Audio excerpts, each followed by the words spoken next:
ఈ మధ్యకాలంలో మేము స్కూళ్ళకి వెళ్తూ పిల్లల యొక్క భాషా సామర్థ్యాలు ఎలా ఉన్నాయో పరీక్ష చేస్తున్నాం.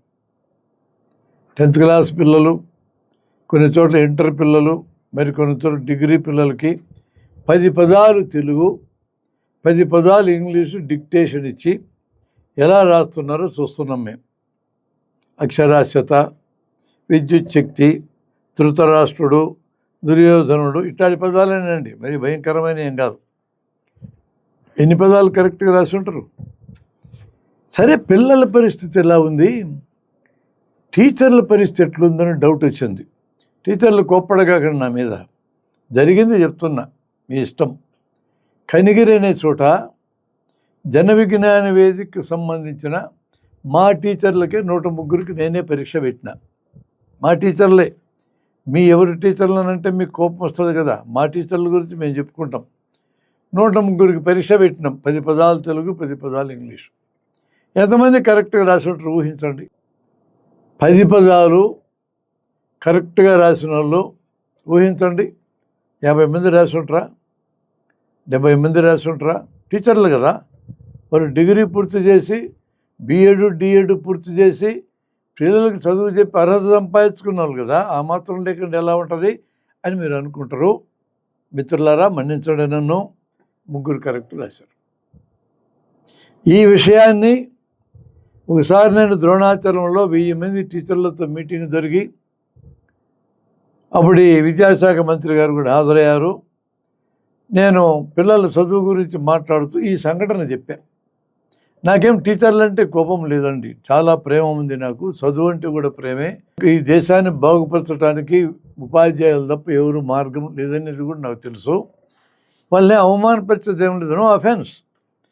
ఇది చెప్పినాక టీచర్లు విని బయటకు వెళ్ళిన తర్వాత టీచర్ల యూనియన్ నాయకులు మా జన విజ్ఞానిక నాయకుడు మియా ఉంటే ఆయన మీద తగాదాకి వెళ్ళారు. ఏమాయా, మీ డాక్టర్కి బుద్ధి జ్ఞానం ఉందా? టీచర్లకు చదువు రాదంటాడు, స్పెల్లింగులు తప్పు రాసినా అంటాడు. 103లో 3 పాస్ అయ్యేది, నేను తమాషగా ఉందా?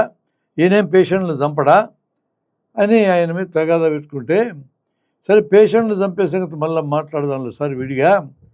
నా చేతుల్లో ఎవరు సావకుండా ఎందుకుంటారండి? డాక్టర్ అన్నాక ఎవడోడు చచ్చిపోతారు కదా. నేనేం కావాలని నేను చంపను. టీచర్లు కూడా కావాలని పిల్లలకు చదువు చెప్పుకుని ఉండరు కదా.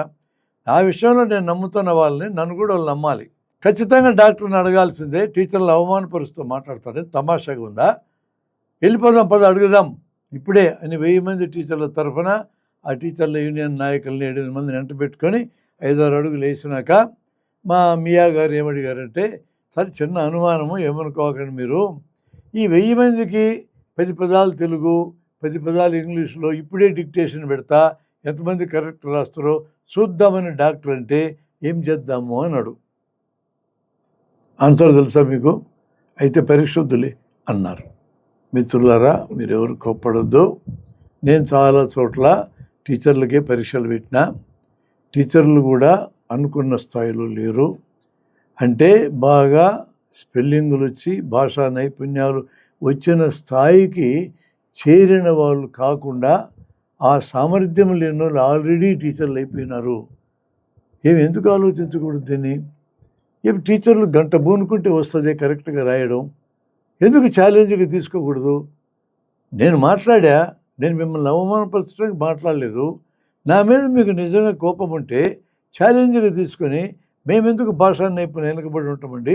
పెట్టిన టెస్ట్ ఎప్పుడైనా 100కి 100 మార్కుల లోపు చూద్దాం అనే ఛాలెంజ్ చేసే లెవెల్కి మీరు ముందు తయారై, ఆ తర్వాత మీరు ఏం చేయాలంటే, రేపు స్కూళ్ళు తెరవగానే జూన్లో 12 తర్వాత తెరుస్తారు. 1 నెల పాటు మీరు పాఠాలు చెప్పగాకండి. 6వ తరగతి నుంచి 10వ తరగతి వరకు పిల్లల యొక్క భాషా సామర్థ్యాలు పెంచడానికి 1 నెల టైం తీసుకోండి. సిలబస్ కాదు అంటున్నారు మీరు. భాషా నైపుణ్యాలు పిల్లలకు ఉంటే డిసెంబర్కి సిలబస్ అయిపోద్ది, నేను గ్యారెంటీ ఇస్తాను మీకు. ఈ ఛాలెంజ్ని తీసుకోండి. ప్రజల తరఫున నేను మాట్లాడుతున్నా. ఈ ఛాలెంజ్ మీరు తీసుకొని ఫస్ట్ మిమ్మల్ని కరెక్ట్ చేసుకోండి. ఈ ఛాలెంజ్ తీసుకొని పిల్లలు మొత్తాన్ని ఇలా తయారు చేయండి. మేము జన విజ్ఞాన వేదికలు మేము ప్రచారం చేస్తాం మీ తరఫున. మా టీచర్లు ఎంత గొప్పగా మారినారనేది దేశమంతా మేము చెప్తాం. దయచేసి ఈ ఛాలెంజ్ మీరు తీసుకోమని నేను కోరుతున్నా.